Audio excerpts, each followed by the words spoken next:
Hello everyone, welcome back to my channel. So part 20 के starting में हमें यह दिखाया जाता है कि ही अपने होम टाउन जाता है न्यू ईयर मनाने के लिए, यानी कि अपने डैड के पास।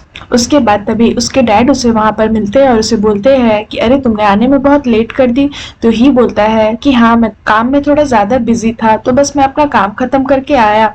और वो बहुत सारे बच्चों के लिए गिफ्ट्स भी लेकर आता है। और तभी यहाँ पर ही के डैड उसे उसकी आंटी से इंट्रोड्यूस कराते हैं और उनके बेटे से भी। और यहाँ पर हमें पता चलता है कि वो आंटी नहीं बल्कि एक नर्स है जिससे उसके डैड प्यार करते हैं। और यहाँ पर ही उनके बेटे से भी मिलता है। उसके बाद हमें यहाँ दिखाया जाता है कि यहाँ पर ही का बर्थडे भी रहता है, यानी कि जिस दिन न्यू ईयर रहता है उस दिन उसका बर्थडे भी रहता है। उसके बाद हमें नेक्स्ट सीन में दिखाया जाता है कि यहाँ पर जीफन के होटल में सभी कोई न्यू ईयर सेलिब्रेट कर रहे होते हैं। और उसका मैनेजर बहुत खुश रहता है कि इस साल सभी ने बहुत अच्छा परफॉर्म किया। और सभी कोई को उसका मैनेजर गिफ्ट्स भी देता है और यहाँ पर सभी कोई फोटो क्लिक कराते हैं। उसके बाद हमें यहाँ दिखाया जाता है कि जैसे ही पार्टी खत्म होता है, जियांग अपने घर जा रही होती है। तो यहाँ पर जीफन उसे सी ऑफ करती है। इधर लिन जियांग को बोलता है कि चलो मैं तुम्हें एयरपोर्ट तक छोड़ देता हूँ। तो जियांग बोलती है कि नहीं, मैं कैब से चली जाऊंगी। तो लिन बोलता है कैब से जाने की जरूरत नहीं है, आज न्यू ईयर है, कैब वाले तुम्हें नहीं मिलेंगे, चलो मैं छोड़ देता हूँ। और फिर वो उसका बैग वैग लेकर चला जाता है। उसके बाद हमें नेक्स्ट सीन में दिखाया जाता है कि इधर ही भी अपने होम टाउन में न्यू ईयर सेलिब्रेट कर रहा होता है अपने रिलेटिव्स के साथ। लेकिन यहाँ पर ही अपने डैड को जैसे ही देखता है वो बहुत गुस्सा हो जाता है, क्योंकि उसे अपने बचपन की बात याद आती है कि जब उसकी मॉम अकेले काम किया करती थी न्यू ईयर में और कोई भी उसकी मॉम की हेल्प नहीं करता था। और इधर ही जब छोटा था तो वो बैठकर बस अपनी मॉम को देख रहा होता था और अपने डैड को भी, कि किस तरह उसके डैड उसकी मॉम को अच्छे से ट्रीट नहीं करते, वो तो बस काम करती रहती। और उसके डैड यहाँ पर बैठकर अपने दोस्तों से बातें करके हंसते हैं, बट उसकी मॉम की कभी भी हेल्प नहीं करते। तो ये सब चीज ही अपने बचपन के बारे में सोच रहा होता है। और तभी प्रेजेंट में वो देखता है कि वो तो उसकी मॉम की हेल्प नहीं करते, बट अभी कैसे उस नर्स की इतनी हेल्प कर रहे हैं। तो यहाँ पर तभी ही को पता चलता है कि वो नर्स को लाइक करते हैं, इसलिए ये सब सोच सोच कर वो अंदर ही अंदर गुस्सा होता है। उसके बाद हमें दिखाया जाता है कि यहाँ पर सेन जीफन को उसका एक्स बॉयफ्रेंड यान हिंग मैसेज करके हैप्पी न्यू ईयर विश करता है। तो जैसे ही जीफन ये मैसेज देखती है वो बहुत ज़्यादा नर्वस हो जाती है और गुस्सा भी। तो वो क्या करती है, उस मैसेज को डिलीट करके यान हिंग को ब्लैकलिस्ट में डाल देती है। उसके बाद हमें नेक्स्ट सीन में दिखाया जाता है कि यहाँ पर ही अपने डैड के साथ बैठकर डिनर कर रहा होता है। तभी वो जो छोटा बच्चा रहता है उसके हॉस्पिटल का, जो उसे डैड डैड कहकर बोला करता था, वो उसे मैसेज करता और बोलता है कि आपने जो मुझे ये टॉय दिया उसके लिए थैंक यू, और जो आंटी ने ये टॉय पसंद किया था उन्हें हैप्पी न्यू ईयर बोल देना मेरी तरफ से। यानी कि सेन जीफन ने ही वो टॉय खरीद के दिया था ना, जैसा कि मैंने आप लोगों को पिछले एपिसोड्स में बताया है। तो यहाँ पर ही क्या करता है, उसके मैसेज को फॉरवर्ड कर देता है जीफन को और बोलता है कि ये बच्चा तुम्हें न्यू ईयर विश कर रहा है और इस ट्रॉय के लिए तुम्हें थैंक यू बोल रहा है। और तभी यहाँ पर ही देखता है कि उसके डैड ने इतनी ज्यादा पी रखी है, तो वो अपने डैड को हैंगओवर ड्रिंक देता है। तो तभी उसके डैड उठते और बोलते हैं कि आज सब कितने खुश थे। उसके बाद वो ही को बोलते हैं कि ही, मैं तुमसे कुछ पूछना चाहता हूँ। ही बोलता है हाँ बोलिए। तो उसके डैड बोलते हैं कि मैंने सुना है कि तुम किसी लड़की को पसंद करते हो। तो यहाँ पर ही बोलता है आपने गलत सुना है, मैं किसी को भी पसंद नहीं करता। तो यहाँ पर उसके डैड बोलते हैं कि ही देखो, मैं एक्सपीरियंस के साथ कुछ बताना चाहता हूँ, मुझे लगता है कि तुम्हें अब शादी कर लेनी चाहिए। शादी करने के बाद तुम अपने करियर पर ध्यान दे सकते हो। पता है जब मैं तुम्हारी एज का था तो तुम हो भी गए थे, तुम उस टाइम 8 साल के थे, और तुम अपने आप को देखो, तुम अभी तक सिंगल हो। उसके बाद ही कुछ नहीं बोलता। तो उसके डैड कंटिन्यू करते और बोलते हैं कि वैसे तुम्हारा काम कैसा चल रहा है। तो ही कुछ नहीं बोलता, बस करता है, यानी कि ओके बोलता है। तो उसके डैड बोलते हैं तुम ओके क्या बोल रहे हो, मुझे पता है कि तुमने जो फंडिंग प्रोजेक्ट में जितना पैसा लगाया था वो प्रोजेक्ट रिसर्च एंड डेवलपमेंट वालों ने अप्रूव नहीं किया। मैंने तो तुम्हें पहले ही बोला था टीसीएम वाली जॉब मत चुनो और मेरे हॉस्पिटल में आ जाओ, तुम्हें पैसा भी बहुत मिलता और काम भी कम करना पड़ता। अभी भी समय समय है, अभी भी तुम मेरी बात सुन लोगे तो बहुत अच्छा काम करोगे जीवन में। उसके बाद वो बोलते हैं कि न्यू ईयर के बाद तुम मेरे हॉस्पिटल में आ जाओ और यहाँ पर काम करो, मेरा बहुत सारा कनेक्शन भी है, उनकी वजह से तुम्हें बहुत सारे पैसे भी मिलेंगे और तुम्हारी रिस्पेक्ट भी होगी।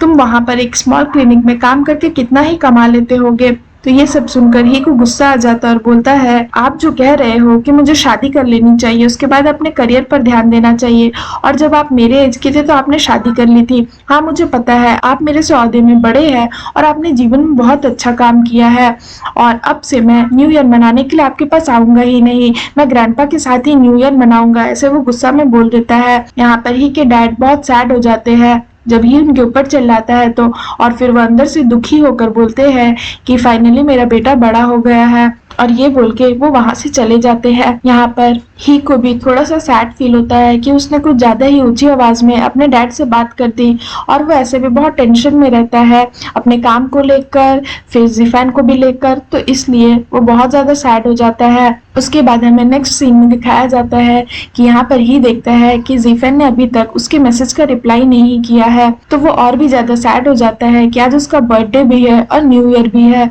बट जिफान ने ना ही न्यू ईयर विश किया ना है उसका बर्थडे। आज वो बहुत ज्यादा अकेला पड़ गया है, कोई भी उसके पास नहीं है। तो यही अकेलेपन को दूर करने के लिए वो अपने ग्रैंडपा को कॉल करता है। उसके ग्रैंडपा बोलते हैं, अरे तुमने सडनली मुझे वीडियो कॉल क्यों किया? तो यहाँ पर ही बोलता है कि मैं आपको बहुत मिस कर रहा था। तो उसके ग्रैंडपा बोलते हैं कि क्या तुम अभी अकेले हो? तो ये बोलता है कि हाँ, अभी जस्ट मैं डैड के साथ डिनर करके आया। तो यहाँ पर उसके ग्रैंडपा बोलते हैं कि ठीक है, तुम वहाँ पर बहुत कम टाइम के लिए हो, तो जब तक के लिए हो तुम थोड़ा वहाँ पर एंजॉय करो और खुश रहो, किसी भी चीज को अपने दिल पर मत लो, सभी चीज को स्माइल करके लेट गो कर दो। उसके बाद यहाँ पर ही न्यू ईयर विश करता है और उसके ग्रैंडपा भी उसे न्यू ईयर विश करते हैं और साथ में उसका बर्थडे भी विश करते हैं, और फिर वो बोलते हैं कि चलो मुझे कहीं पर जाना है, और ये बोल के वो फोन कट कर देते हैं। और यहाँ पर ही बहुत सैड हो जाता है कि किसी के भी पास ही के लिए टाइम ही नहीं है। उसके बाद हमें यहाँ दिखाई जाती है, फाइनली ही का मैसेज देखती है और वो देखती है कि ही ने उसे बोला है कि वो बच्चा उसे न्यू ईयर विश कर रहा है, और वो टॉय को लेकर वो बहुत खुश है, उसे वो टॉय बहुत अच्छा लगा।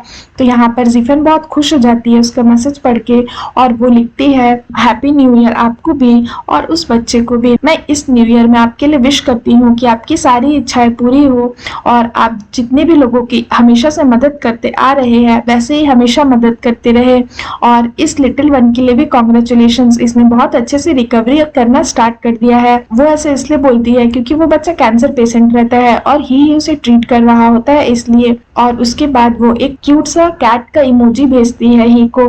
तो यहाँ पर ही उसका चैट देखता है तो वो भी बहुत खुश हो जाता है। फाइनली उसके चेहरे पर स्माइल आती है जिफन के चैट को देखकर। उसके बाद तभी हमें यहाँ दिखाया जाता है ही जिफन को कॉल करता है। तो यहाँ पर जिफन ही का कॉल देखकर थोड़ा सा नर्वस हो जाती है, उसे समझ नहीं आता कि वो क्या बोले, बट स्टिल वो उसका कॉल पिक करती है और बोलती है कि बोलिए डॉक्टर, ये आपने मुझे सडन कॉल क्यों किया? तो यहाँ पर ही उसे बोलता है कि हैप्पी न्यू ईयर। तो यहाँ पर जिफन भी उसे हैप्पी न्यू ईयर बोलती है। उसके बाद दोनों बातें करते हैं। उसके बाद यहाँ पर ही को समझ नहीं आता कि वो क्या बात करे, तो वो उससे पूछता है कि तुम क्या कर रही हो? तो यहाँ जिफन बताती है कि कुछ नहीं, मैं बस पेरेंट्स के साथ बैठ कर टीवी देख रही थी और न्यू ईयर सेलिब्रेट कर रही थी, और आप बताइए आप क्या कर रहे हो? तो यहाँ पर ही उसे बोलता है कि मैं अपने होम टाउन वापस आया हूँ अपने डैड के पास न्यू ईयर सेलिब्रेट करने के लिए। फिर उसके बाद वो बोलता है, अच्छा हाँ सॉरी, मैं तुम्हें ये बात बताना भूल गया था कि मैं अपना होम टाउन आया हूँ। तो उसके बाद वो लोग बात करते हैं और फिर जीवन बोलती है थोड़ी देर के बाद कि मेरे पेरेंट्स मुझे बुला रहे हैं, मैं जाकर उनको ज्वाइन करती हूँ। तो ही बोलता है कि ठीक है। उसके बाद वो बोलता है, अच्छा सुनो, मैं 3 दिन में वापस आ जाऊंगा और मैं भी तुम्हारे लिए विश करता हूँ न्यू ईयर में कि तुम्हें वो सब कुछ मिले जो तुम चाहती हो और तुम्हारे सारे सपने पूरे हो। तो यहाँ पर जिफन खुश हो जाती है कि ये उसके अभी भी कितने केयर कर रहा है, और वो बोलती है कि मैं आपके लिए भी विश करती हूँ कि आपके भी सारे सपने पूरे हो और आप जो भी चाहते हो आपको वो सब मिले इस न्यू ईयर में। तो उसके बाद ही भी खुश हो जाता है। उसके बाद थोड़ी देर के बाद हमें दिखाया जाता है कि जिफन जो रहती है वो ही को वीडियो कॉल करती है। तो यहाँ यहाँ पर ही अच्छे से थोड़ा सा रेडी वेडी हो जाता है और फिर उसका वीडियो कॉल पिक करता है। और जैसे ही वो उसका कॉल उठाता है, वो देखता है कि जीफन केक के ऊपर एक कैंडल लगाई है और उसे बर्थडे विश कर रही है। तो ये देखकर ही बहुत खुश हो जाता है और साथ ही इमोशनल भी हो जाता है कि कोई तो उसका बर्थडे मना रहा है, वरना तो उसके डैड भी उसका बर्थडे नहीं मनाते। और वो अपना मुंह छुपाकर थोड़ा सा रोने लगता है और खुश भी हो जाता है साथ ही साथ। और यहाँ पर जीवन उसके लिए बर्थडे का गाना गाती है, like happy birthday to you, और फिर उसे बोलती है कि डॉक्टर ही एक विश मांगिए।